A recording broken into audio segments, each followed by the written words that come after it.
Hello दोस्तों, finally JEE 2026 का बिगुल बच चुका है। ये रहा हमारा पहला नोटिफिकेशन जिसमें बोला गया है जेई के फॉर्म इस महीने में maybe second third week में आ जाएंगे, जिसमें तुम्हें अपने डॉक्यूमेंट्स रेडी रखने हैं। ये मैं क्लासरूम में बहुत से बच्चों को पहले से बोल रखा था जो मेरे पास पढ़ रहे हैं।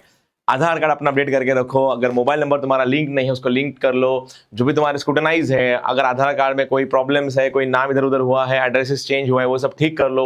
अपना अच्छा खासा ईमेल आईडी बनाओ जो तुम गेमिंग के लिए यूज नहीं करते, ऑफिशियल वाला बनाओ। मोबाइल नंबर अपडेट कर लो। और जो भी मेरे भाई और बहन जो भी लोग कैटेगरी में है, तुम कैटेगरीज में अपने डॉक्यूमेंटेशन अभी रेडी रखो। ये तुम्हारे पापा का काम है, तुम्हारा नहीं, ठीक है। और ये उन लोगों ने बोला है अगर कोई फिजिकल हैंडीकैप्ड है, डिसेबिलिटीज के साथ है, तो डॉक्यूमेंट सब कुछ रेडी होनी चाहिए। अब लास्ट के अक्टूबर नवंबर दिसंबर जैन वी हैव ओनली 3 मंथ्स। और 3 महीने में क्या करेंगे, लेट्स टॉक अबाउट दिस।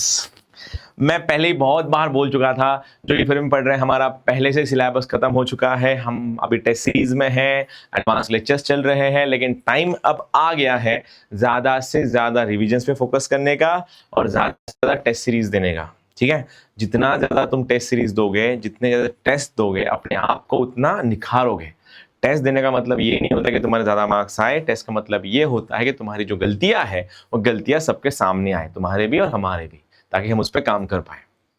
अब बहुत जल्दी ये सब टाइम निकल जाएगा। अब ना हम लोग अनसर्टन जोन में जाएंगे। अब अनसर्टन जोन ऐसा होता है, इस जोन में ना बच्चों को हर चीज खराब लगती है।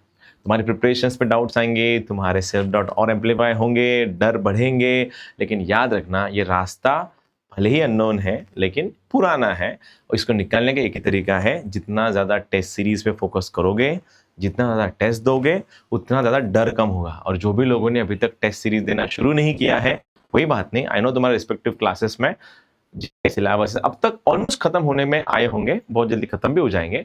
लेकिन टेस्ट सीरीज पे ज़्यादा फोकस करना, इसमें डर सबको लगेगा, गला सबका सूखेगा, क्योंकि काउंटडाउन है। और रिमेंबर दिस, लास्ट के नवंबर दिसंबर में मैं हमेशा बच्चों में ये देखता हूँ कि उनके स्कोर्स जो है 20% से बढ़ जाते हैं, क्योंकि डर जो है ना इंसान से बहुत काम करवाता है। अगर प्रेशर ही नहीं हुआ तो फिर काम कैसे होगा ना।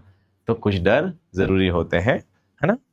जेईई मेंस का भले ही नोटिफिकेशन आया है, 3 महीने का काउंटडाउन है, अच्छे से प्रॉपरली प्लान करो। दिसंबर 15 से 20 मैक्स टू मैक्स तुम्हारी सारी प्रिपरेशन खत्म होनी चाहिए। अब यहाँ से तुम लोग के कोई चैप्टर्स अगर वीक चल रहे हैं, तुम चैप्टर को स्किप मत करना बिल्कुल। चैप्टर्स के सब पॉइंट्स तुम स्किप कर सकते हो। जैसे कि तुम डिफरेंशिएशन में हो या फिर इंटीग्रेशंस में हो, कोई कोनिक्स में है। अब कोनिक्स के तुम्हारे सारे प्रॉब्लम्स तो खराब नहीं होंगे ना। कोनिक्स में कुछ प्रॉब्लम, जो कुछ पॉइंट्स है सपोज तुम्हें समझ में नहीं आ रहे, अब टाइम है, उसको देख लो। लेकिन नवंबर के बाद जो ट्रेन छूट गई ना, उसको छोड़ दो। बिकॉज जो चीज़ 1.5 साल में नहीं हुई वो लास्ट के 2 महीने में नहीं होने वाली, ठीक है। अब टाइम आ रहा है। मेक श्योर, पिछले साल का मेरा एक्सपीरियंस ये था कि जेईई में जिन भी बच्चों के अच्छे स्कोर्स आए, वो सारे के सारे स्कोर जनवरी के थे। तो मेक श्योर तुम्हारा जैन में ही सब कुछ हो जाए। अगर जैन में तुम्हारा स्कोर नहीं आया तो बहुत प्रॉब्लम क्रिएट होंगी, बिकॉज तुम कंफ्यूज हो जाओगे।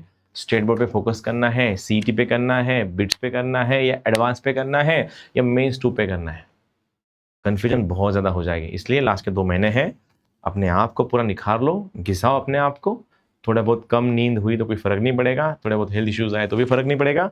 लेकिन इंपॉर्टेंट है टिक के रहना, डटे रहना, ठीक है। जनवरी 2026 मिलते हैं बहुत जल्द। Bye bye.